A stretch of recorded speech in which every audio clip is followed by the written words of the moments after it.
না, আপনাকে ফোল্ডারের উপর থেকে লেয়ারে ক্লিক করেন, আপনি গ্রুপ ফোল্ডারের উপরে ক্লিক করে রাখছেন লেয়ার সিলেকশনে। হ্যাঁ, হ্যাঁ, এখন হবে। গ্রুপ বানাইছেন কেন? দুইটা লেয়ারের মধ্যে গ্রুপের প্রয়োজন নাই, বেশি লেয়ার হইলে গ্রুপ দরকার।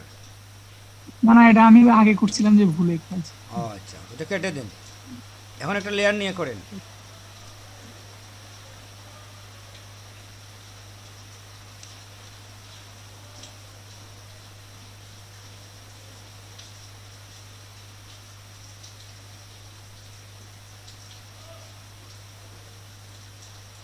প্রচণ্ড বৃষ্টি হচ্ছে, বুঝছেন? আমাদের এদিকে যে বৃষ্টি হয়েছে আমাদের মারাত্মক। এখানে তো এখনো থামার কোনো লক্ষণ নাই, চলতেছে ননস্টপ।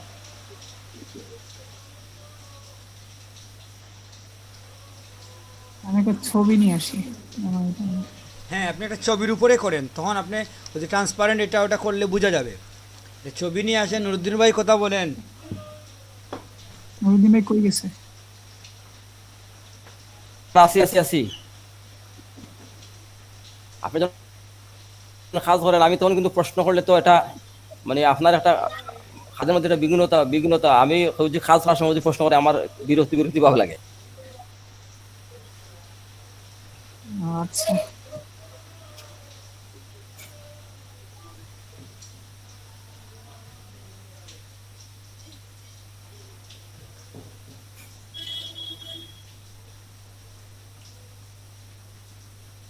এখানে হালকা একটু গ্রেডিয়েন্ট ইউজ করে দেখি।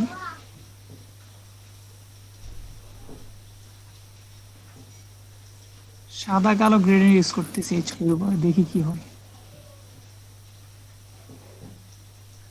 অপাসিটি একটু কমাই।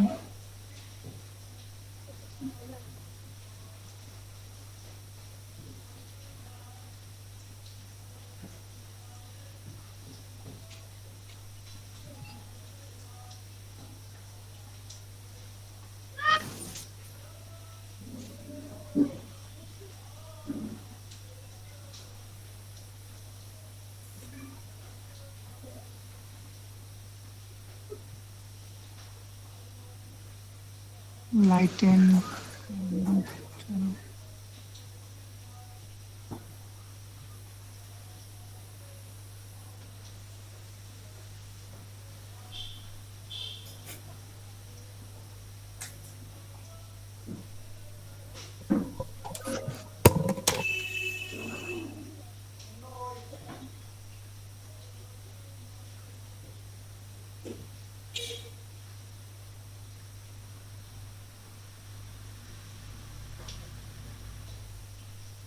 নুরুদ্দিন ভাই বলেন কি করব এই ছবির উপরে, আপনি বলেন আমি কাজ করি।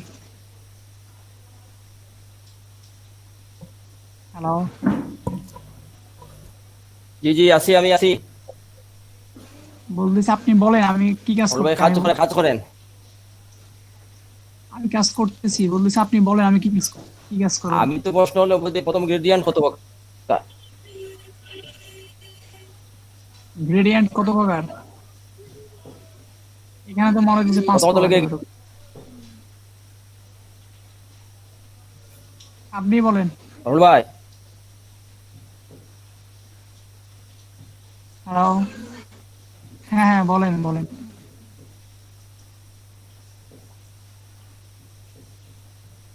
হ্যালো, হ্যালো, গ্রেডিয়েন্ট এরপর বুঝি নাই আমি। ডায়মন্ড গ্রেডিয়েন্ট এগুলো পাঁচ প্রকার, এগুলো তো আমাদের প্রথম বুঝতে হ্যাঁ, দরকার। ওটা তো আমি বলছি এই যে লিনিয়ার গ্রেডিয়েন্ট পাঁচ প্রকার টোটাল, মানে কোনটার এফেক্ট কি এটা দেখার জন্য। মানে প্রথম এসেছে হ্যালো,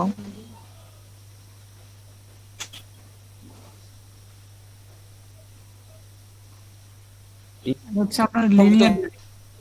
হ্যালো, নুরুদ্দিন ভাই আপনার কি নেটওয়ার্কে?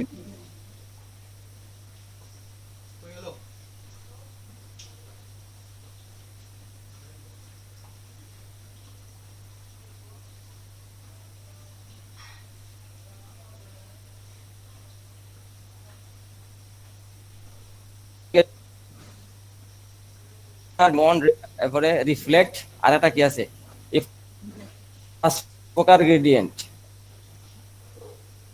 হ্যাঁ ওটা তো জানি। প্রথমে আমি লিনিয়ারটা অ্যাপ্লাই করছিলাম। আমাদের তো প্রথমেই ফার্স্ট এই যে প্রথমে আমি এই ছবির উপরে লিনিয়ার গ্রেডিয়েন্টটা অ্যাপ্লাই করছি। ঝামেলা আছে। কি ঝামেলা আছে বুঝলাম।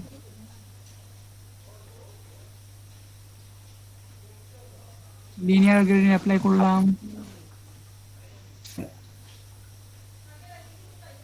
আমরা দেখি না, এটা তো মানে আপনার কাজ করে, এটা তো এক্সপিরিয়েন্স হচ্ছে আমাদের।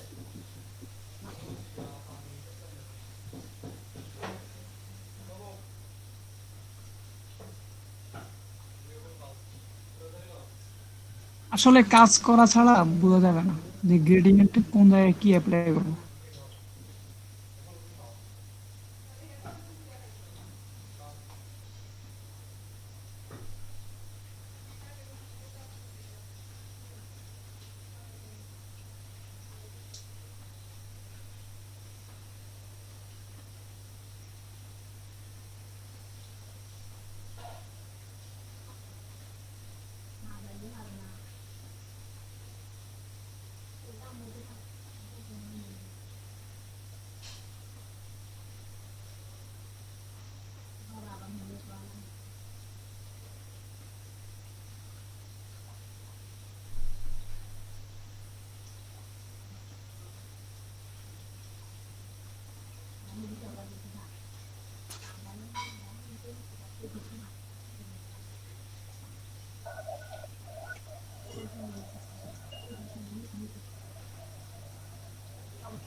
হ্যালো নুরুদ্দিন ভাই, জি জি জি, আসি আসি, আপনার কাজ করেন। বলতেছি আমি তো গ্রেডিয়েন্ট টুল এত ভালো মতো বুঝি নাই, আমার যতটুকু মনে হচ্ছে। আমার মনে হয় আপনি প্রেজেন্ট করলে ভালো হবে। তাই আপনি করেন, আমি আরেকদিন, মানে আরেকদিন আমি দেখাবো, আপনি দেখবেন। না বলতেছি আমি আমার। তো দেখছি না, পরে আমি শুরু করবো কি? হ্যাঁ এই আমি জন্য তো আপনি প্রেজেন্ট করেন, এটা বেটার হবে। তাই বুঝছেন, বুঝি নাই। একজন বললে একটা আমি করতেছি, কিন্তু ঘটনা হলো গিয়ে আমি তো আহ, আচ্ছা আমি শুরু করতেছি, আমি যতটুকু পারি।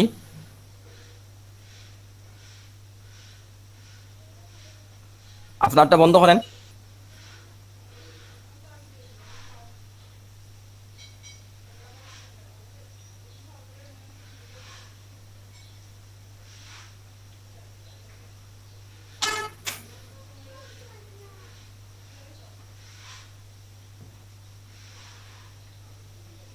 নুরুদ্দিন ভাই, আপনার প্রেজেন্টেশন শেষ নাকি? জি জি জি, স্যার। না ফরল এখন শেষ করছেন? ঠিক আছে।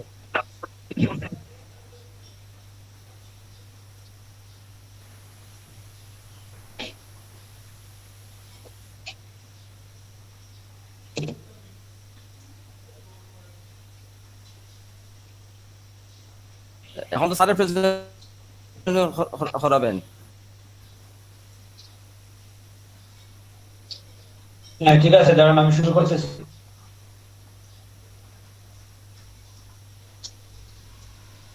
স্যার আপনি স্যার শুরু করবেন?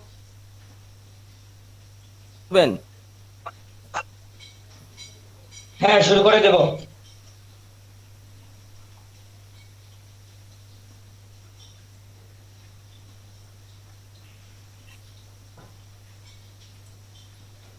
আচ্ছা স্যার, তাহলে আমি স্টপ স্টপ করে দিই।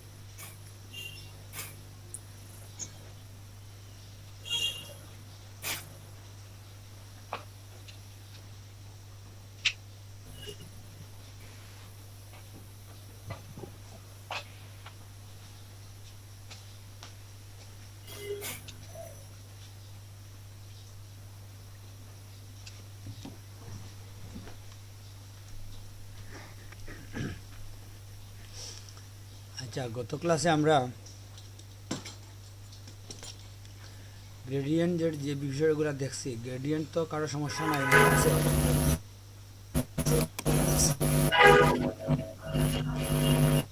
হ্যালো,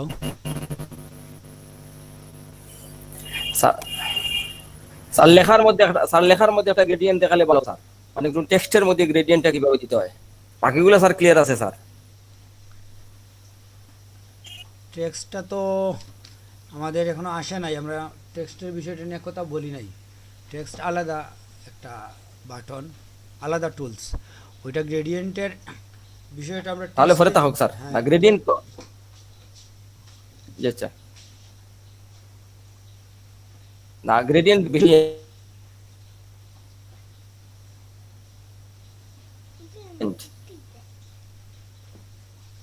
জি আচ্ছা হ্যাঁ, আমি শেয়ারে যাচ্ছি। জি আচ্ছা স্যার।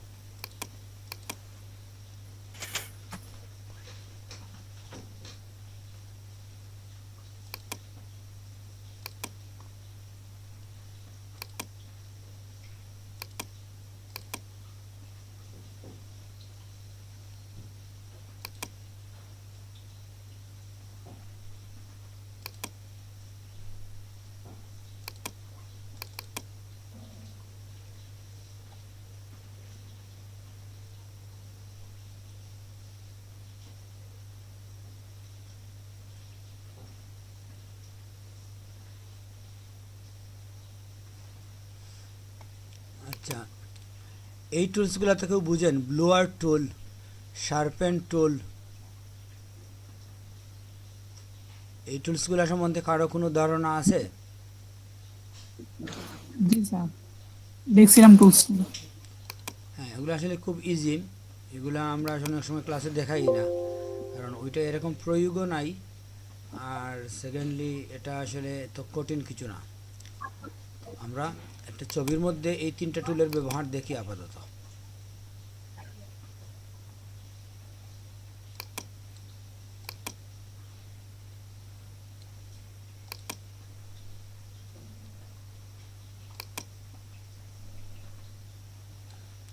এই টুলটার এটার মধ্যে দেখি।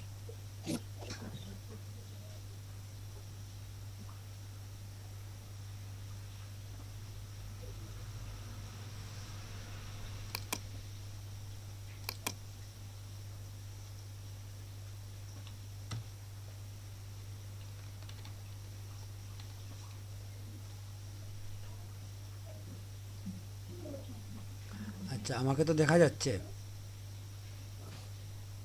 জি স্যার, দেখা যাচ্ছে। তো এটার মধ্যে দেখেন এই যে ব্লুয়ার যে স্যার ক্লাস তো রেকর্ড হচ্ছে স্যার, না রেকর্ড হচ্ছে না স্যার? রেকর্ড হচ্ছে। তো আমরা যেটা বলছিলাম যে আমাদের এখানে যে তিনটা টুল আছে, প্রথমটা হচ্ছে ব্লুয়ার টুল। তো ব্লোয়ার বলতে আসলে কি বোঝায়? এটা হচ্ছে একটা ছবির ব্যাকগ্রাউন্ডে অনেক সময় আমরা ব্লোয়ার ব্যবহার করি, ওটা কি করে ছবির ব্যাকগ্রাউন্ডটাকে অস্পষ্ট করে দেয়। তো এটা আসলে এখান থেকে করা হয় না, ব্লোয়ার ফিল্টারের মধ্যে ঢুকলে আপনি ওখানে অনেক ব্লোয়ারের ধরন পাবেন। তো যেহেতু এখানে একটা টুলস দিছে, আমরা দেখি ব্লোয়ার দিলে কি হয়। দেখেন এখানে ব্যাকগ্রাউন্ডটা ঝাপসা হয়ে যায়, আপনি যদি ইয়ের মধ্যে দেখেন, ফেসের মধ্যে দেখেন, তখন ক্লিয়ার বুঝবেন। বোঝা গেছে?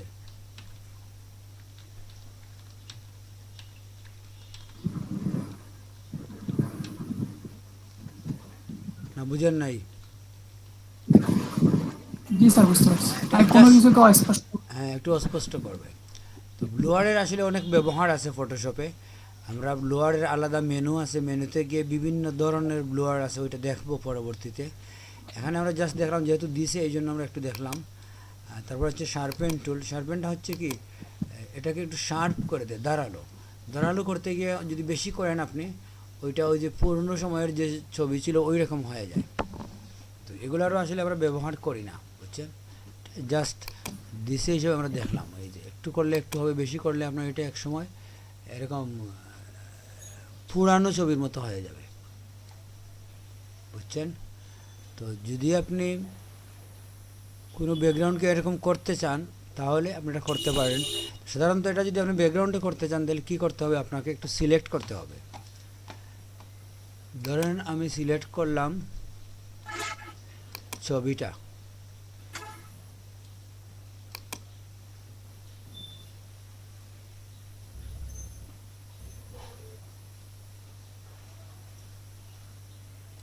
করার পরে আমরা তো মনে হয় সবাই এই জিনিসটা আমরা বুঝি যে ইনভার্স সিলেক্ট, যেটা শিফট কন্ট্রোল আই, এটা দিলে কি হয়, বিপরীত অংশ সিলেক্ট হয়, যা সিলেক্ট করছেন তার বাইরের অংশ, বুঝতে পারছেন। তো এখন যদি আমি এখান থেকে লোয়ারের কাজ করি, দেখেন আপনি ওই অংশটার মধ্যেই তো হবে, ব্যাকগ্রাউন্ডটা আপনার ঝাপসা হয়ে যাবে।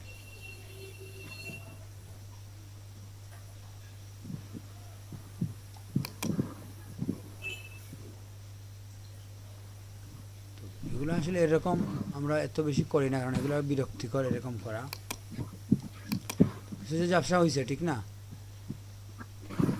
তো মানে যে অংশ সিলেক্ট করবেন ওই অংশের মধ্যেই হবে, এই জন্য আপনি এরকম দিয়ে দিলেন।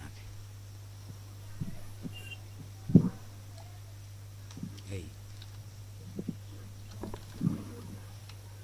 বুঝতে পারছেন।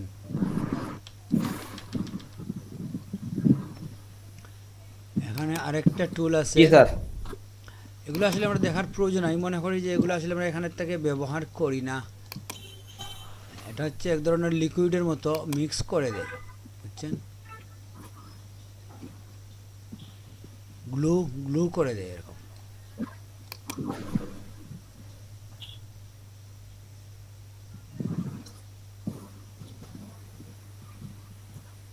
তো সিলেক্ট করে করলে এটাও আপনার যে হবে কি বলে, মানে ছবির মধ্যে আসবে না, সহজে আপনি করে ফেলতে পারেন।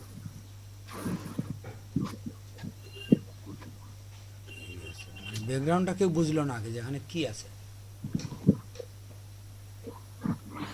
তিনটাই আসলে ব্লুয়ারের মতোই। তো যাই হোক, এটা নিয়ে আমরা আসলে বেশি দেখবো না, মোটামুটি এতটুকুই আমরা দেখলাম। তারপরে আমরা যদি নিচের দিকে, এখানে হচ্ছে পেন টুল। আমরা এক কাজ করি আজকে, যেহেতু আমাদের টাইমও বেশি হয়ে গেছে এবং আমি আসলে পুরোপুরি ফিট না, বুঝছেন। আমরা টেক্সট টুলটা দেখি, নুরুদ্দিন ভাই যখন বলছেন টেক্সটটা বোঝার জন্য, গ্রেডিয়েন্ট টেক্সটের মধ্যে, তো আমরা আজকে এই টুলটা দেখব। এই টুলটা আসলে তুলনামূলক সহজ, টেক্সটের যে টুল আছে। এই ছবিটা মনে বড় হয়ে গেছে, ঠিক আছে। তো টেক্সট টুলের ব্যবহারটা যদি আমরা দেখি, টেক্সট তো জেনারেলি যেটা হচ্ছে যে আপনি যদি কোনো পেজের মধ্যে লিখতে চান, টেক্সটে সিলেক্ট করে ক্লিক করলে আপনি দেখবেন এখানে আলাদা একটা টেক্সট লেয়ার চলে আসবে।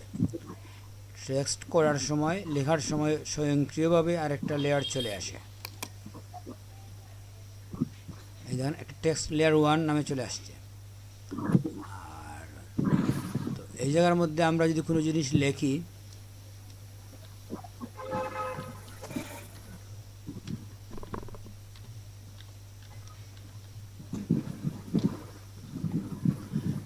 লেখার পরে আপনি যদি চান এটাকে ছোটো বড়ো করতে, এখানে আপনার এই রাউন্ড আসবে, এটা থেকে আপনি ইচ্ছে মতো ছোটো বড়ো করতে পারেন।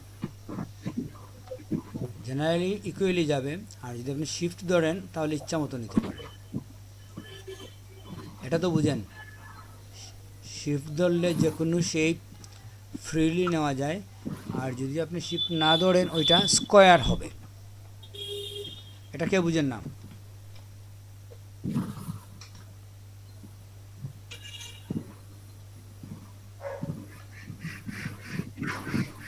হ্যালো।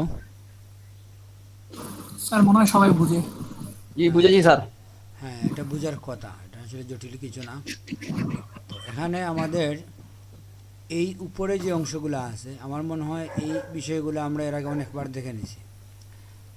এখানে এই বিষয়গুলো নিয়ে আমাদের এত টেনশনের কিছু নাই। আমরা টেস্ট করলেই বুঝবো। এখানে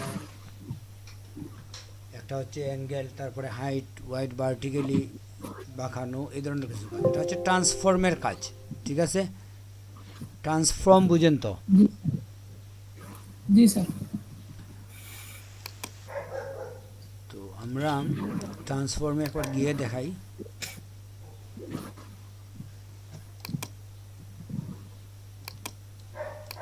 না, এটা এখানে ট্রান্সফর্ম হবে না। ট্রান্সফর্মটা হওয়ার জন্য এখানে একটা মেনু আছে। টেক্সটের মধ্যে গেলে আমরা দেখব, এই হচ্ছে টেক্সটের ট্রান্সফর্ম। এখানে দেখেন আপনি অসংখ্য ধরনের ট্রান্সফর্ম আছে। অর্থাৎ আপনি যদি এখন এই আর্কটা দেন তাহলে কি হয়? এটা তো ট্রান্সফর্মের মতো না? ভার্টিক্যালি করতে পারেন, হরিজন্টালি করতে পারেন। ভার্টিক্যালি করেন কিংবা হরিজন্টালি করেন। আপনি যদি এখানে ওই যে ব্যান্ড যেটা আছে, ব্যান্ড এখন যতটুকু আছে আপনি চাইলে এটা কমাইতে পারেন।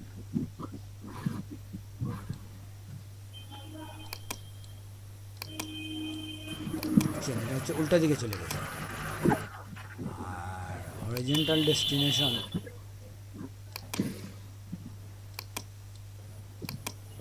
এটা ছোটো বড়ো হয়ে যায়।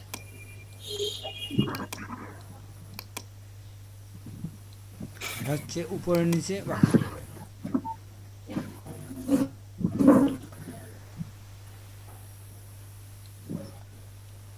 এটা তো বোঝা যাচ্ছে, ঠিক না? জি স্যার বলছি। তো আমার মনে হয় এই বিষয়গুলোও অনেকে জানেন, কারণ এটাও ওই রকম কোনো কঠিন বিষয় না। আমরা যেটাই করি না কেন, এখান থেকে আমরা কিছুটা এডিটিং করে ওইটাকে ইচ্ছে মতো চেঞ্জ করতে পারি, ঠিক আছে?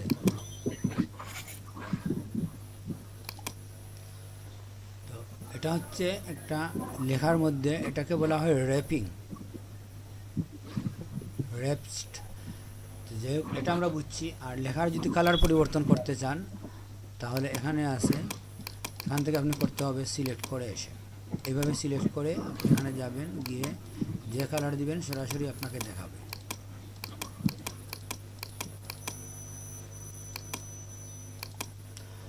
আর এমনি তো বেসিক কিছু বিষয় আছে, ফন্ট চেঞ্জ করা। ফন্ট চেঞ্জ আমরা মোটামুটি বুঝি সবাই, লেখার স্টাইলটা কী হবে। তারপরে বোল্ড, ইটালিক, আন্ডারলাইনে, এখানে সব ফন্টের মধ্যে বোল্ড, ইটালিক, আন্ডারলাইন হয় না। কোনো কোনো ফন্টে দেখবেন 7-8টা অপশন চলে আসবে। আপনি যদি অন্য একটা দেখেন, ধরেন আপনি এটাতে গেলেন, এখন দেখেন এখানে কী কী আছে, অনেকগুলো চলে আসছে। র, regular, italic, bold, bold italic, এরপরে ব্ল্যাক। এই যে বিষয়গুলো আছে এগুলো হচ্ছে ফন্ট অনুযায়ী পরিবর্তন হবে এখানে, কখন কোনটা আসবে না আসবে। এ হচ্ছে আমাদের লেখার সাইজ। আমরা 150 যদি দিই এটা বড় হবে।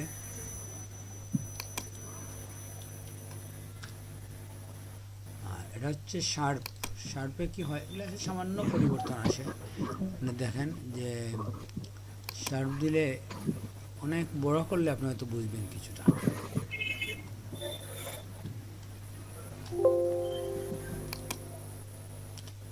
এই যে লেখার সাইড দেখছেন,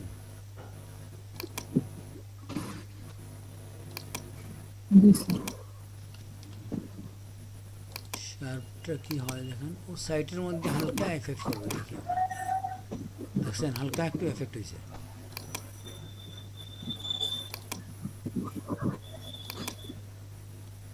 এগুলো খুব লাইট বিষয়গুলো। যেমন দেখেন যখন নান ছিল লেখার সাইডটা আসলে ক্লিয়ার দেখাচ্ছে অস্পষ্টভাবে। ওইটাকে যখন আপনি শার্পে নিয়ে যাবেন ওইটা একটু ফেদারের মতো হবে, এটাই আর কিছু না। এই হচ্ছে, তারপরে তো হচ্ছে অ্যালাইনমেন্ট। অ্যালাইনমেন্ট আমরা কখন বুঝি? অ্যালাইনমেন্ট বুঝি আমরা যদি একের অধিক লেখা থাকে, তখনই আমরা অ্যালাইনমেন্ট বুঝি। ধরেন আপনার লেখাটাকে আপনি একটু ছোটো করে নেন।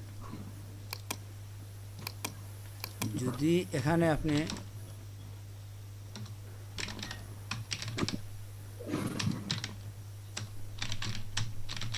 এরকম একের অধিক লাইন যদি আপনার থাকে, তখন যখন আপনি সেন্টার দেবেন, দেখেন এটা হচ্ছে আমাদের ওই যে বক্স এরিয়ার একটা বিষয় আছে, এটার ব্যাপার না, মানে প্রত্যেকটা লেখায় মিডিলে চলে আসছে, মানে ওদের অ্যালাইনমেন্টটা হচ্ছে সেন্টার অ্যালাইনমেন্ট। এদিকে যতটুকু গ্যাপ আছে ওইদিকেও ততটুকু গ্যাপ আছে, এটাকেই এখানে সেন্টার অ্যালাইনমেন্ট হিসাবে নিছে।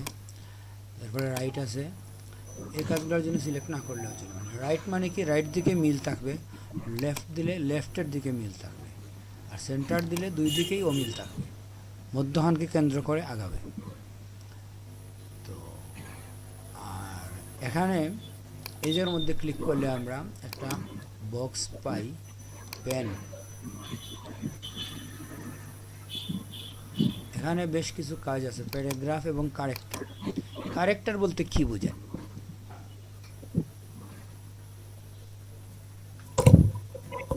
বৈশিষ্ট্য। বুঝি নাই, আবার বলেন। বৈশিষ্ট্য আর কি হয়েছে। তো ক্যারেক্টার বলে প্রত্যেকটা অক্ষরকে বুঝি স্যার, যে প্রতিটা অক্ষর একটা ক্যারেক্টার।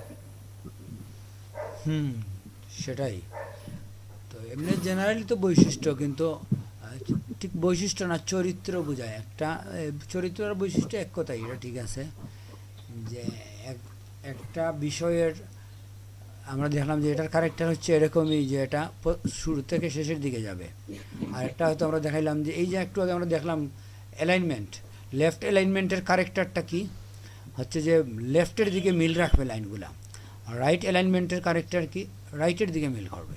তাহলে এখানে কিন্তু ক্যারেক্টার শব্দ আমরা ব্যবহার করতে পারি, কিন্তু এখানে আসলে ক্যারেক্টার বলতে কম্পিউটারে সাধারণত আমরা যেটা বুঝি যে একটা সিম্বলটা কি হতে পারে, এ হতে পারে, 1 হতে পারে, এখানে ব্যাগেট কিংবা স্টার, প্লাস চিহ্ন, সেমিকলন, মানে অক্ষর না, শুধু যে কোনো একটা সিম্বলকেই একটা ক্যারেক্টার বলা হয়, বুঝছেন?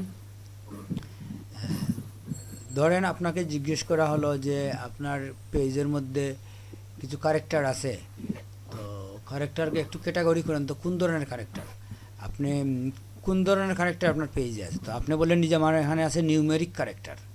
নিউমেরিক ক্যারেক্টার মানে কি, এখানে হচ্ছে গাণিতিক চিহ্নগুলো আছে, ঠিক না?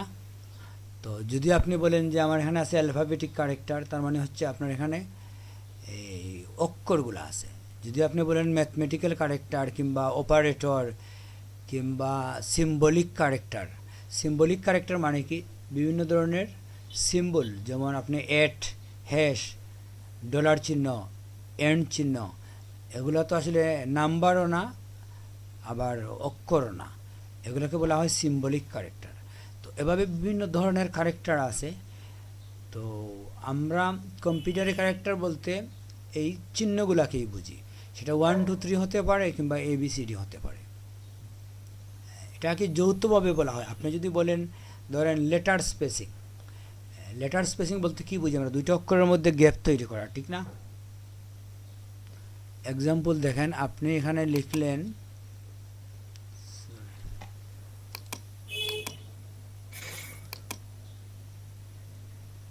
কেটে দেই,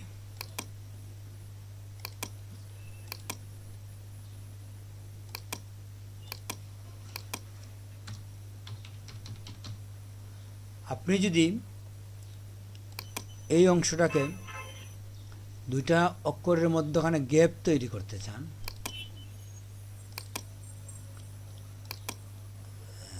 আমরা দেখছি তো এখানে গ্যাপ তৈরি হয়েছে, ঠিক না? 75 গ্যাপ, আমি 200 দিলাম, তাহলে প্রত্যেকটা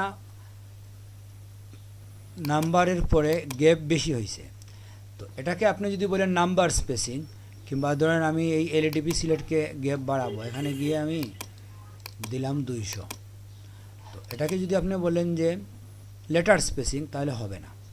এই জন্য যে এই স্পেসিংটা যখন আপনি সিলেক্ট করবেন, এখানে নাম্বারও সিলেক্ট করবেন, টেক্সটও সিলেক্ট করবেন, কিংবা এখানে কিছু সিম্বলও থাকতে পারতো, সব কিছুরই স্পেসিং করে এটাই, যে কোনো ধরনের ক্যারেক্টার আপনি লিখেন না কেন স্পেসিং করবে, যে জন্য আমরা একসাথে বলি যেটা হচ্ছে ক্যারেক্টার স্পেসিং। যদি আমি বলতাম লেটার স্পেসিং তাহলে বোঝা যেত যে এখানে নাম্বার থাকলে ওইটা স্পেসিং হবে না, কিংবা আমি যদি বলি লেটার অ্যান্ড নাম্বার স্পেসিং তাহলে সিম্বল স্পেসিং হবে না, এটা ধরে নেওয়া হবে। তো যৌথভাবে বলার জন্য আমরা যেভাবে মানুষ বলি আমরা, কিন্তু আবার আলাদা করে বলতে পারি যে পুরুষ মহিলা। একসাথে সবাইকে বলার জন্য আমরা মানুষ বলি, সেম একসাথে সব সিম্বলকে আমরা বলি ক্যারেক্টার। তারপরে আবার যদি কেউ প্রশ্ন করে যে কোন ধরনের ক্যারেক্টার, তখন আপনি বলতে হবে সিম্বল ক্যারেক্টার নাকি লেটার ক্যারেক্টার নাকি নাম্বার ক্যারেক্টার, এটা আলাদা করে বলবেন। তো এটা হচ্ছে একটা বেসিক নলেজ, এই বিষয়টা আপনার কাছে স্পষ্ট হতে হবে, কারণ বিভিন্ন টেক্সট এডিটিংয়ের প্রয়োজন হবে আপনার। এগুলো অবশ্য আমরা ইলাস্ট্রেটরে ভালোভাবে দেখবো, কারণ ইলাস্ট্রেটরের কাজই হচ্ছে টেক্সট এডিটিং করা, ওইখানে কোনো পিকচারের কাজ নাই, ফাংশন নাই। তো এখান থেকে আমরা একটু দেখে গেলাম আগে, যাতে আমাদের ওই জায়গার মধ্যে সমস্যা কম হয়। তো আমার মনে হয় এই বক্সটা অনেকেরই জানা আছে, কারো যদি জানা না থাকে নিজে নিজে দেখবেন এখানে কি আছে, এটা নিজে নিজে দেখেই সলভ করা উচিত। বুঝতে পারছেন? জি স্যার। কারণ এই পেনের মধ্যে জটিল কিছু নাই, এবং যাদের মাইক্রোসফট ওয়ার্ডের নলেজ আছে তাদের পক্ষে এখানে অনেক জিনিস দেখবে যেটা নতুন না। আন্ডারলাইন, ইটালিক, এগুলো তো মোস্ট কমন বিষয়, ঠিক না? জি স্যার, ওরা দেখছি সব কিছু। হ্যাঁ, তো এগুলো আপনারা পারবেন, এটা আমাদের প্রয়োজন না এটা নিয়ে কথা বলার। তো এখন আমরা আসলে যেটাতে যাব, টেক্সটের মধ্যে আরেকটা বিষয় আছে, সেটা হচ্ছে এই মাস্ক টুল। এগুলোকে বলা হয় মূলত টাইপ টুল। টাইপ টুল চারভাবে আছে, একটা হচ্ছে হরিজন্টাল টাইপ টুল, এটা হচ্ছে ভার্টিক্যাল টাইপ টুল। এই ভার্টিক্যাল হরিজন্টাল আবার আছে, কিন্তু এই দুইটার সাথে মার্কস শব্দটা অ্যাড হয়েছে, বুঝছেন? মার্কস টাইপ টুল। তো মার্কস বিষয়টা আমরা অনেকবার দেখছি, যে মার্কস বলতে আমরা কি বুঝি, এবং এটা আসলে ব্যাপক প্রয়োগ, মার্কসের বিভিন্নভাবে প্রয়োগ হয়। আমরা আরও মার্কসের প্রয়োগ দেখব। মার্কস বিষয়টা এত সহজ না, কিংবা আপনি খুব অল্প সময়ের মধ্যে আয়ত্তে নিয়ে আসতে পারবেন না, কারণ এটা অনেক ভ্যারাইটি আছে মাস্কের মধ্যে। বারবার আপনি দেখবেন, ওইখানে যান, লেয়ারের মধ্যে যান, মাস্কের অনেক কথাবার্তা আছে। ক্লিপিং মাস্ক আরও আছে, কোথায় দেখেন মাস্কের ব্যবহার। তো যাই হোক, তো যেটা হচ্ছে যে আমাদের মার্কস বিষয়টা আমরা আস্তে আস্তে ক্লিয়ার হব। এখন আমরা যেটা দেখব, যে আমরা যদি এই লেয়ারটাকে আমরা কেটে দেই, এটা আমাদের দরকার নাই আপাতত। আমরা কোনো পিকচারের উপরে যদি যাই, এই পিকচারের মধ্যে আমরা ধরেন আপনি লিখবেন, আচ্ছা ভার্টিক্যাল এবং হরাইজন্টালের মধ্যে তো পার্থক্য বোঝেন, এটা দিলে লেখাগুলো খাড়া আসবে, উপর থেকে নিচ দিকে আসবে।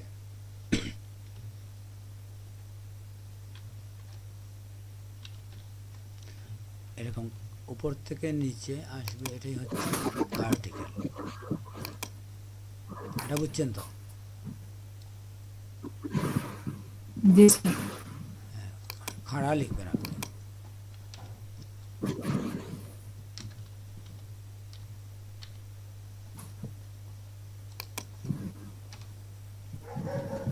এভাবে খাড়া লিখতে হলে আপনি ভার্টিক্যাল টাইপ টুল চয়েস করতে হবে। পাশাপাশি লিখলে হরাইজন্টাল। সাধারণত আমরা পাশাপাশি বেশি লিখি, ঠিক না?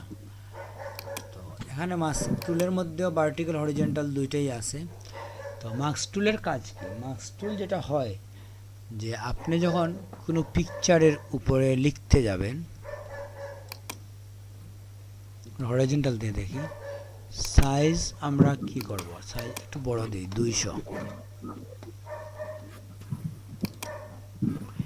যখনই আপনি মাস্ক টুলে ক্লিক করবেন, তখন হয় কি, আপনার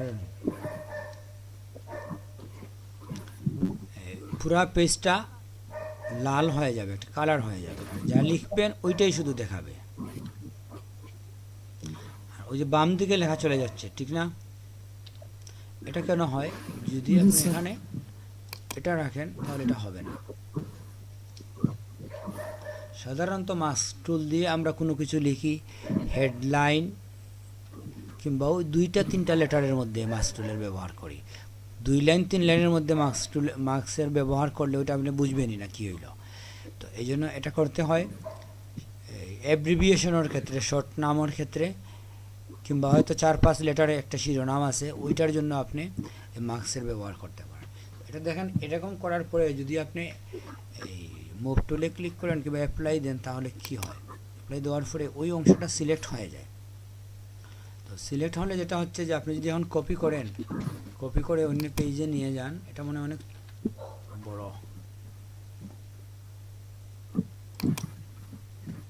কপি তো হওয়ার কথা, কপি পেস্ট হচ্ছে না কেন?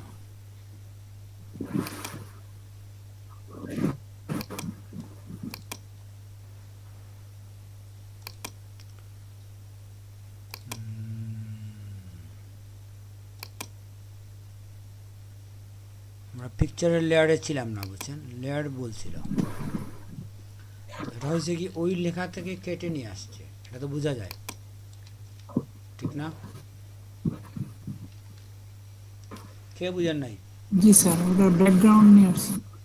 সেটাই তো। এরকম আমরা এর আগেও দেখছি, ব্রাশের মধ্যে আমরা ব্রাশ যেখানে টানবো ওই জায়গার মধ্যেও এরকম পিকচার চলে আসে, এরকম আমরা দেখছি, ঠিক না?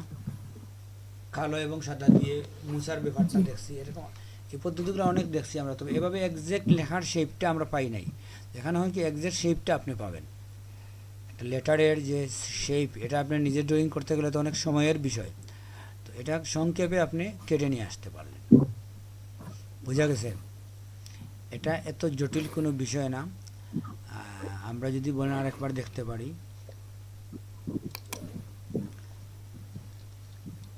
আমরা যে পিকচার থেকে নেব ওই পিকচারের মধ্যে লেয়ারের থেকে আমি যদি এখানে লিখি কিছু, অনেক ছোট, তো এটা আমরা একটু বড় করে দিই, বড় করে লেফটে রাখবো, রেখে আমরা হয়তো দিলাম 250 দিয়ে আমরা এখানে লিখলাম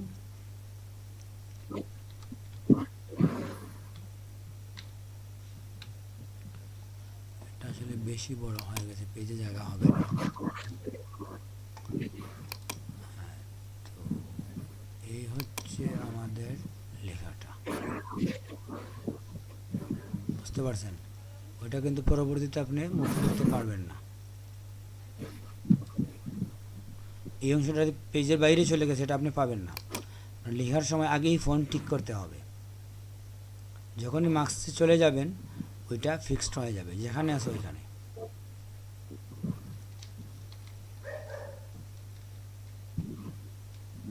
বুঝতে পারছেন? এটা হচ্ছে আমাদের মার্কস টুল। মার্কস টুলের আপনি মার্কস টাইপ টুল, যেটা হচ্ছে ভার্টিক্যালি করতে পারেন, হরিজন্টালি করতে পারেন। কারো কোনো প্রশ্ন আছে এখানে? না স্যার, আমরা কয়জন আছি? 6 জন, 8 জন আছে স্যার। 8 জনের আচ্ছা, আপনি মধ্যে 2 জন। আমি একাই 2 জন, বুঝছেন? আমারটা বাদ দিয়ে দিলে আপনারা আছেন 8 জন। 6 জন আছেন, 6 জন। 6 জন খারাপও না, আবার তো ভালোও না। আপনাদের তো আমি আলাদা করছিলাম, আপনাদের গ্রুপে অ্যাড দিয়েছিলাম। না স্যার, বলছিলেন যে করবেন। হ্যাঁ, ঠিক আছে, আমি আসলে আরও 2টা গ্রুপ করছি, আপনাদের গ্রুপটা করা হয় নাই সম্ভবত। হ্যাঁ, করে ফেলবো আমরা, পাবেন আপনারা 2 দিনের মধ্যে। তো আমরা এই জায়গার মধ্যে আসলে আমরা উপরে যেটা রেখে আসছি, এটা হচ্ছে আপনার পেন টুল। পেন টুলটা আমরা আজকে ধরতে চাচ্ছি না। পেন টুলে হয় কি, ঘন্টাখানেক সময় নিয়ে যাবে পেন টুল। পেন টুলের মধ্যে বেশ কিছু কাজ আছে।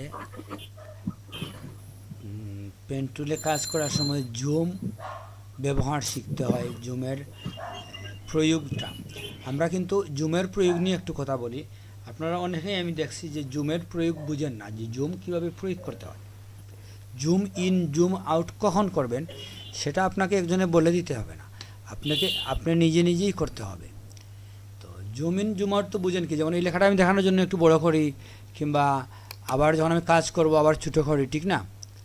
তো আপনি যদি ফিক্সড জুমে কাজ করেন, একটাই জুম নিয়ে কখন আপনি ক্লোজ হন না কিংবা দূরে যান না, ইন আউট হন না, তাহলে অনেক কাজ আছে আপনি বুঝবেনই না এটার এফেক্ট কী। বুঝতে পারছেন? জি স্যার। তো এই জন্য আপনাকে কী করতে হবে, জুমের বিষয়টা আপনাকে বুঝতে হবে যে এটা আমি কেন করব। জুম ছোটো বড়ো মাউস এবং কিবোর্ডের সমন্বয়ে খুব সহজ পদ্ধতিতে একটা পদ্ধতি আছে, করা যায়। সেটা হচ্ছে এরকম, আপনারা এটাতে অভ্যস্ত হয়ে যাবেন, তখন আপনার জুম সহজ হবে। আপনি যদি অল্টারে ধরেন, অল্টারে ধরে আপনি যদি আপনার মাউসের যে স্ক্রল বাটন আছে, হুইল আছে, চাকা যেটা আছে, রাইট লেফট এর মধ্যখানে একটা চাকা থাকে তো আমাদের মাউসে, ঠিক না? জি স্যার। ওইটাও আপ ডাউন করলেই আপনার এই ধরনের জুম চেঞ্জ হবে। জি। এটা হচ্ছে সবচেয়ে সহজ উপায়। আর কোনো কারণে যদি মাউসে আপনার অন্য কাজ করতেছেন মাউস দিয়ে, তখন আপনি কি করবেন, কিবোর্ডে কন্ট্রোল কন্ট্রোল প্লাস।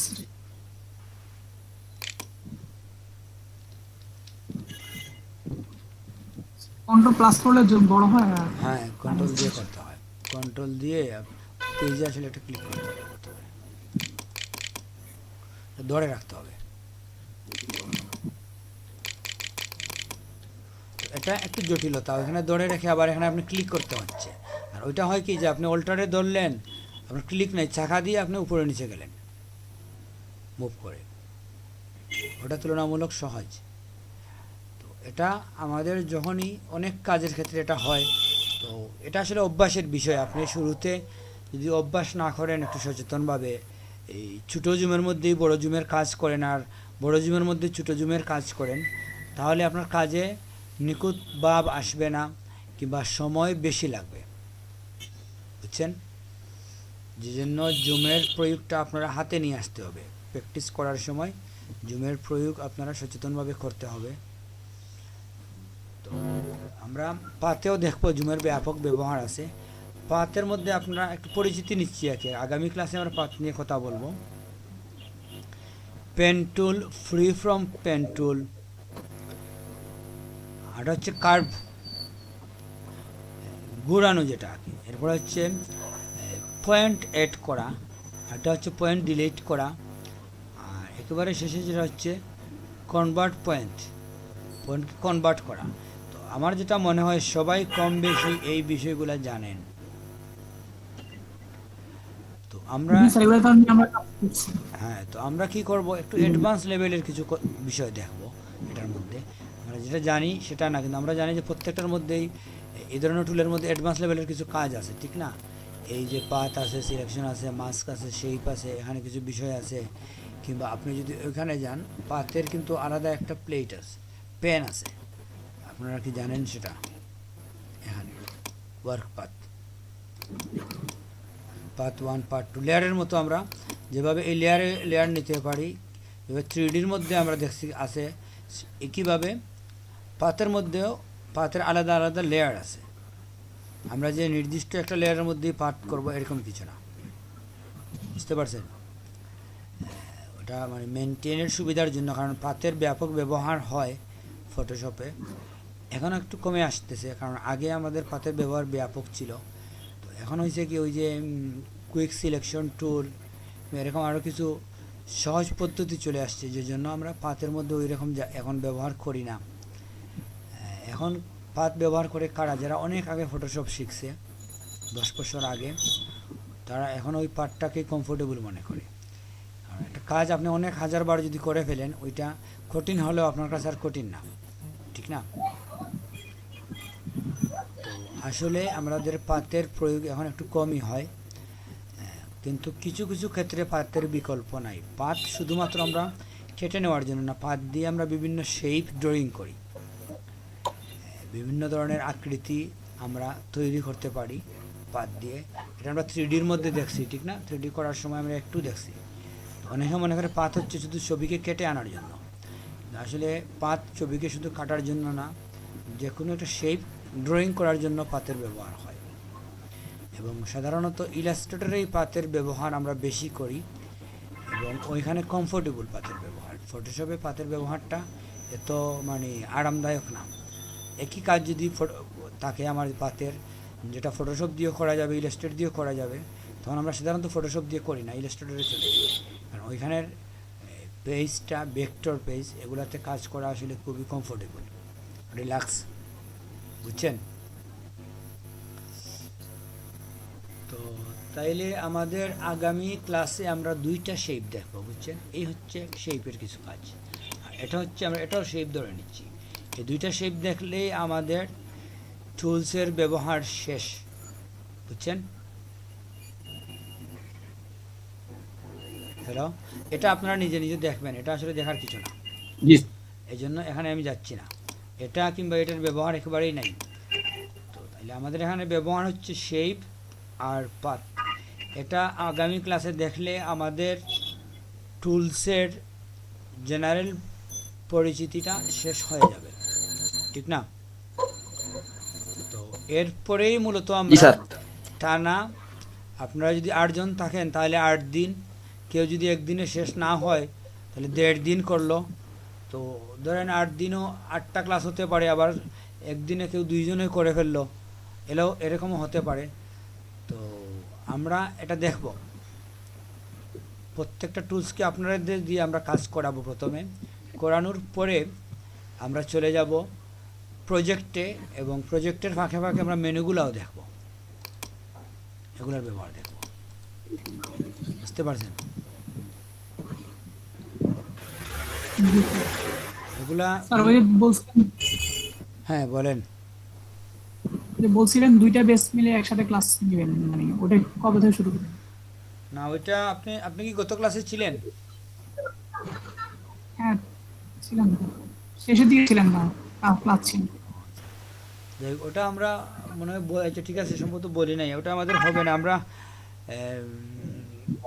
যে টিচাররা চায় নাই ওরা এটা মেনে নিয়েছে, বুঝছেন? তো অনেকে হয়তো ক্লাস করায় ওই রকম প্রতিদিন 4টা ক্লাস।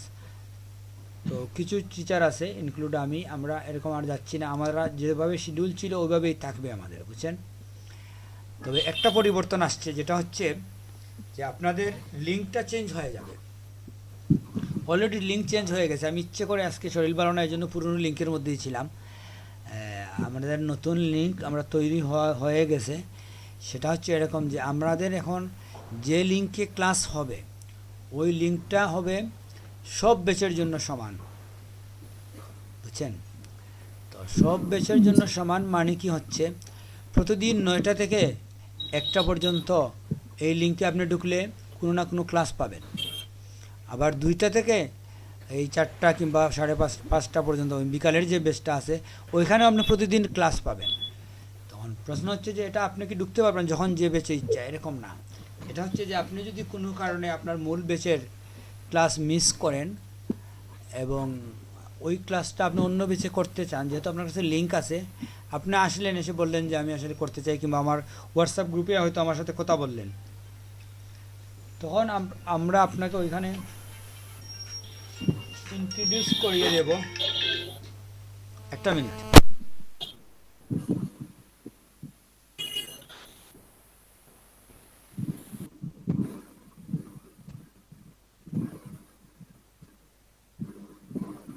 নুরুদ্দিন ভাই,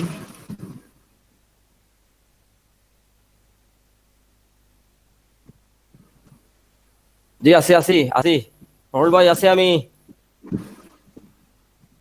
আপনার কথা শুনতে খেলা হচ্ছি। জি যেটা বলছিলেন খেলা আছে আপনার? ওদের সাথে আমরা একটু আলোচনা করি দেখি। স্যারে তো বলছিলেন যে আমরা হোয়াটসঅ্যাপের জন্য সব মানে জন্য শেয়ার করি যা কাজ করবো, বুঝছেন? হ্যাঁ ওটাই ভালো। স্যারটা একদিন বলছিলেন। আমাদের ফ্রেন্ডরা যারা আছে ওদের সাথে আমরা একটা পরামর্শ করে কেউ মানে তো শেয়ার করতেছে না। স্যারকে ধন্যবাদ, আমরা স্যারের সাথে অনেক শিখছি। আমাদের সাথে যারা আছে আমি বলতেছি মানে কেউ ওদের তো সাথে একটু খুব আমি বলতেছি কেউ তো হোয়াটসঅ্যাপ গ্রুপে তাদের কাজগুলো শেয়ার করতেছে না, বলুন। কেউ বলতেছে। জি না, বা সম্পর্ক আমরা কেউ কারোর সঙ্গে কথাবার্তা আমরা বলছি না, বুঝছেন? হ্যালো। জি স্যার, আমরা আছি স্যার। এটা বলছিলাম আমরা যে আমাদের যেটা হবে এখন, যে একই লিঙ্কে প্রতিদিনই ক্লাস থাকবে। যেহেতু আপনার কাছে লিঙ্ক আছে, আপনি যদি চান অন্য পেজে ঢুকতে পারেন, তো আপনার হোমওয়ার্কটা কিন্তু ওইখান থেকে আপনি নিতে পারবেন। ওখানে আপনি গেস্ট স্টুডেন্ট হিসাবে ঢুকবেন, আপনার প্রয়োজনটা শেষ, আপনি চলে যাবেন। এখানে যে হোমওয়ার্কগুলো দেওয়া হবে ওটা আপনার জন্য প্রযোজ্য না। আপনার বেচেই আপনি হোমওয়ার্ক করবেন কিংবা আপনার যে টাস্ক আছে ওটা করবেন। ওই বেচগুলোতে আপনারা চাইলে ঢুকতে পারেন, বুঝতে পারছেন? সাইলেন্টলি ফ্রি আছেন, ঢুকলেন ক্লাসে, অসুবিধা কী? মানে তো আমার রুমের বিষয় না, ফ্যানের বিষয় না যে আপনি বেশি স্টুডেন্ট হয়ে গেলে গরম লাগবে, রুমে চেয়ারের সমস্যা হয়ে যাবে, এরকম তো কিছু নাই, ঠিক না? জি না স্যার। তো যে জন্য হয় কি, যে আপনারা এখন যেটা হচ্ছে এই সুযোগটা আপনারা পাচ্ছেন, ওই যে রেগুলার ক্লাস না হয়ে এই পরিবর্তনটা আমরা আনছি। এ ব্যাপারে আপনাদের মতামত কি বলেন? স্যার এটা তো খুব ভালো স্যার। এখন আমাদের তো মানে আমরা যে অষ্টম বেচে যারা আছি স্যার, হ্যাঁ, ওরা তো প্রথম দিন দেখলাম আমরা অনেক অনেক স্টুডেন্ট আছি, প্রায় 20 জন ছিলাম প্রথম দিন। কারণ আমরা দেখা যাচ্ছে আমরা মনে হয় 7-8 জন 10 জনেই ক্লাস করি। আবার ক্লাস ক্লাস যদি হতো স্যার, তাহলে তো আমরা যদি মানে দেখা হতো, আলাপ আলোচনা হতো। এখন ক্লাস তো না, এখন কারোর সঙ্গে দেখা হচ্ছে না, আলাপ আলোচনা হচ্ছে না। মানে আমরা কিভাবে স্যার সেরা ডিজাইনার হতে পারি স্যার, এই টেনশনে আছি স্যার। না আমরা তো কারণ এটা আপনার টেকনিক্যাল পরামর্শ আয়োজন দরকার করবো, বুঝছেন? স্যার। আমরা বৃষ্টি একটু কমে গেলে, আমাদের করোনা ভাইরাসও যদি কমে যায়, দুটাই যদি কমে যায়, হয়তো আমরা নেক্সট মান্থে কিংবা এই মাসের শেষের দিকে আমরা দেখি একটা গেট টুগেদারের চেষ্টা করব, বুঝছেন? সবাই মিলিত হওয়ার জন্য শহরে হলেই ভালো হবে। আমরা একটা পার্টি দিয়ে দিলাম কোনো রেস্টুরেন্টে কিংবা কোথাও আউটডোরে, পার্কে, বুঝতে পারছেন? ওইখানে আমরা 4টা বেশ কি স্যার শিক্ষা প্রতিষ্ঠান কি খুলবে বলে মনে হয়? হ্যালো, শিক্ষা প্রতিষ্ঠান কি বলছেন? বলছি মানে প্রতিষ্ঠানগুলি কি খুলে দেওয়ার সম্ভাবনা আছে এদের পরে? এটা হয়েছে কি, আসলে এই মুহূর্তে তো পাবলিক বাস আমাদের সিলেট শহরে সিটি কর্পোরেশনের যে বাস আছে ওগুলো এখন চলতেছে, রাস্তায় প্রচুর জ্যাম, সব কিছুই আমাদের এখন ওপেন। এমনকি মার্কেট যে দোকান যেগুলো আছে, ওই দিন আমি রাত্রে 9টার সময় মনে হয় দোকানে ঢুকছি, কাপড়ের দোকান খোলা পাইছি, বড় দোকানগুলা। তো সব কিছু মিলিয়ে এটা মনে হয় এই মাসের শেষের দিকে সব কিছু একেবারে ইয়ে হয়ে যাবে। এটা তো আপনারা জানেন মনে হয় যে জন হকিংস যে ভার্সিটি আছে, ওরা বলে দিছে যে বাংলাদেশের যে পিক এটা শেষ, এখন না কমতে থাকবে। এটা 1 সপ্তাহ আগে ওরা বলছে যে এখন বাংলাদেশে আর বাড়বে না সংখ্যা, প্রতিদিন মৃত্যুর সংখ্যা, আক্রান্তর সংখ্যা এগুলা কমতে থাকবে। যদি কমতে থাকে তে এই মাসের শেষের দিকে দেখা যাবে আপনার কমতে কমতে একেবারেই লিমিটেড চলে আসছে, বুঝতে পারছেন? এরকম হইলে নেক্সট মাস থেকে হয়তো শিক্ষা প্রতিষ্ঠানও খুলে যেতে পারে। আমাদের এটা না, আমরা গেট টুগেদার করবো। গেট টুগেদার আমরা এখনই করতে পারি, সব কিছুই ওপেন, এখন গাড়ি সব কিছুই চলে। তারপরে আমরা বৃষ্টির দিন হোক, সব কিছু মিলাই আমরা একটু সময় নেই, আমরা যে করবো এটা স্পিড আসার জন্য। আসলে দেখা সাক্ষাৎ হইলে কি হয়, তখন আপনি যদি একদিন যদি নুরুদ্দিন ভাই না আসে, আরেকজন ফোন দিয়ে জিজ্ঞেস করবে কি সমস্যা।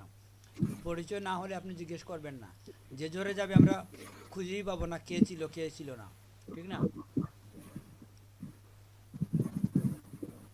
আমরা স্যার প্রথম দিন স্যার হ্যাঁ, 20 জন, আমার মনে আছে তখন অনেক বেশি স্টুডেন্ট ছিল। কিন্তু এখন 20 জন তো না, এখন মনে হয় 7 জনের উপরে আর আমরা হই না। 10 এরকম হয়ে যায়, 10-11 হাইয়েস্ট। আবার দেখা গেল যারা খুব ভালো ভালো লেভেলের, মানে ভালো ভালো লেভেলের স্টুডেন্ট। জি জি। আর এখানে স্যার ভর্তি হয়েছি স্যার অনেক আশা নিয়ে স্যার, যেন গ্রাফিক দিয়ে কিছু করতে পারি। সেটা ঠিক আছে, আপনার লেগে থাকলে এটা হবে। আমি তো ক্লাসে বলে দিছি যে আপনি যদি এর জন্য লেগে এর থাকেন, জন্য স্যার যত পরিশ্রম করতে স্যার করবো, এটা রাজি আছি স্যার। সেটাই, যদি আপনি লেগে থাকেন আমি আপনাকে লিখিত দিতে পারি, আপনি পারবেন ইনকাম করতে। আর যদি আপনি মধ্যখান থেকে জোরে যান, আপনার যতই মেধা আমি থাকুক, লেগে থাকবো স্যার মৃত্যুর পূর্ব পর্যন্ত।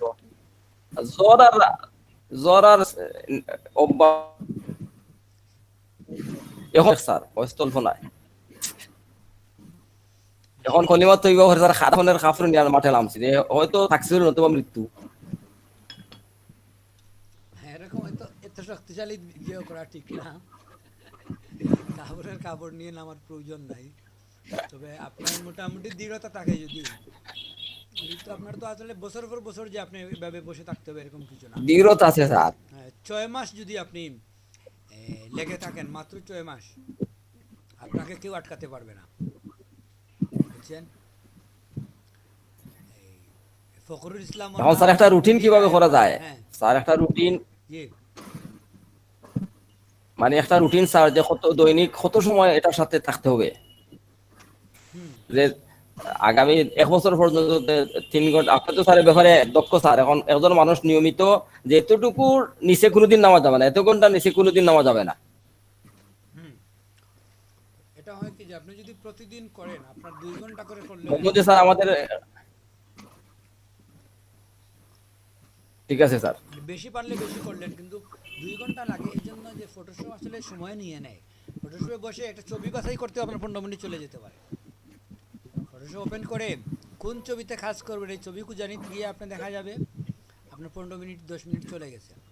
তো ফটোশপ আসলে টাইম কিল করে, যে জন্য আপনাকে মিনিমাম 2 ঘন্টা, এর বেশি হলে তো ভালো হয়। আপনি যদি প্রতিদিন করেন তাহলে দেখবেন আসলে এটা হয় কি, আপনাকে আমি বলছি যে ফটোশপ কিংবা যে কোনো অ্যাপসই যান, এটাকে আপনি একটা শহরের মতো কল্পনা করে নিন। ধরেন আপনাকে আমি এখন নিয়ে গেলাম আপনাকে রংপুর শহরে, তো ওইখানে আপনি কতদিন থাকলেন এটার উপর নির্ভর করে শহরটা কতটুকু চিনবেন, ঠিক না? 2 দিন থেকে যদি আপনি চলে আসেন তাহলে তো ওই শহরটা আপনাকে চিনবে না, আপনি ওই শহরটাকে চিনবেন না, ঠিক না? তো এক একটা অ্যাপস হচ্ছে কি, জি স্যার। ওই অ্যাপসের ভিতরে আপনি কত ঘন্টা ব্যয় করলেন তার উপরে নির্ভর করে অ্যাপসটার সম্বন্ধে আপনার কতটুকু স্মুথনেস আসবে। আপনার যদি খুব ভালো মেধা থাকে কিন্তু আপনি ওই টাইম না দেন, তাহলে কাজ করতে গিয়ে কিন্তু আপনি বাটন খুঁজে পাবেন না, কোথায় কোনটা দিবেন না, একটা মানে হেজিটেশনের মধ্যে চলে আসবেন, কিংবা ভুল টুলস প্রয়োগ করবেন, যেটা দিয়ে করলে সহজে ওইটা না করে আরেকটা দিয়ে করবেন। এই যে মানে ভুল টুলস প্রয়োগ করা মানে, কারণ একটা শহরে যদি আপনি লং টাইম না থাকেন তাহলে এক জায়গা থেকে আর জায়গায় যাওয়ার জন্য আপনাকে ভুল পথে যাবেন, আপনি শর্টকাট পথ রেখে গুরুর পথে যাবেন, কারণ শহরটা আপনি ভালো করে চিনেন না, ঠিক না? তার রাস্তাগুলো চিনেন না আপনি, এই জন্য আপনার রাস্তা ভুল হবে, রাস্তা ভুলে যাবেন। তো সেম থিং, যদি আপনি একটা অ্যাপসের মধ্যে অনেক ঘন্টা ব্যয় না করেন, ওই অ্যাপসের অলিগলিগুলো আপনার পরিচিত হবে না, কাজের সময় আপনি নির্দিষ্ট গলিতে যেতে পারবেন না, ভুল গলিতে ঢুকে যাবেন, আবার ফেরত আসবেন, এসে আবার যাবেন। তো এই জন্য হবে কি, আপনার প্রচুর সময় লাগবে প্রথম দিকে। যত সময় যাবে শহরটা আপনার পরিচিত হয়ে যাবে, অলিগলিগুলা, মেনু সাব মেনুগুলা, টুলসের অপশনগুলো আপনার পরিচিত হয়ে যাবে। আর পরিচিত হয়ে গেলে আপনার মেধার মান যাই থাকুক না কেন, আপনার কাজের মধ্যে গতি চলে আসবে, বুঝতে পারছেন? এটা আসলে পূর্ব মেধা থাকতে হবে এরকম, জি স্যার। এটা কোনো রকেট সায়েন্স না। বিশেষ করে ফটোশপে আপনি যদি ওয়েব ডিজাইনে যান তখন হয়তো আপনার ম্যাথমেটিক্যাল টার্মটা তো আপনার ধারণা না থাকলে একটু সমস্যায় পড়বেন, বেশি সময় লাগবে এটা কাটিয়ে উঠতে। কিন্তু যদি আপনি গ্রাফিক্স ডিজাইনে থাকেন, এটার জন্য আপনার আসলে ওই ধরনের কোনো একাডেমিক নলেজ, আপনার ইংলিশে দক্ষ কিংবা খুব মেধাবী ছিলেন আপনি স্কুল লাইফে হতে হবে এরকম কিছু না, কিংবা আপনি মাস্টার ডিগ্রি কমপ্লিট করতে হবে এরকম কিছু না। গ্রাফিক্স ডিজাইনটা মোটামুটি একটা স্ট্যান্ডার্ড, মেনুগুলো যাতে আপনি পড়তে পারেন, ওয়ার্ডগুলো যাতে আপনি পড়তে পারেন, এরকম একটা ইংলিশ নলেজ থাকলেই হয়ে যায়। এখানে আপনি কাজ করবেন, এটা বাটনের পরিচয়টা মেইন। পরিচয় আপনি দেখতে দেখতে হবে, পরিচয় আপনি তো লেখাপড়া করে শিখবেন না, বুঝতে পারছেন? আমরা আজকে